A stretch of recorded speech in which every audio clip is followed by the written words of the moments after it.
అప్పు చేయడం రైటా రాంగా? అప్పు అనే పదం వినగానే చాలా మంది భయపడతారు, కానీ కొంతమంది చిటికేసినంత ఈజీగా అప్పు తీసుకొస్తారు. ఇవి రెండూ తప్పే. మధ్యతరగతి జీవితంలో అప్పు లేకుండా గడవ అనేది అసాధ్యం.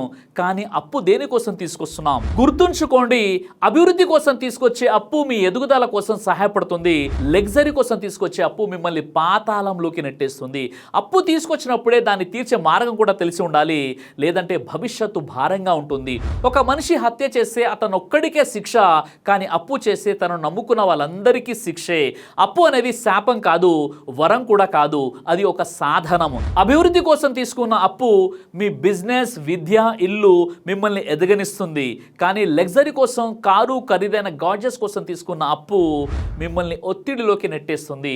అప్పు తీసుకునేటప్పుడు ఇవి గుర్తుంచుకోండి, పర్పస్ తెలుసుకోండి. అప్పు ఎందుకు తీసుకుంటున్నారు? అభివృద్ధి కోసమా, లగ్జరీ కోసమా?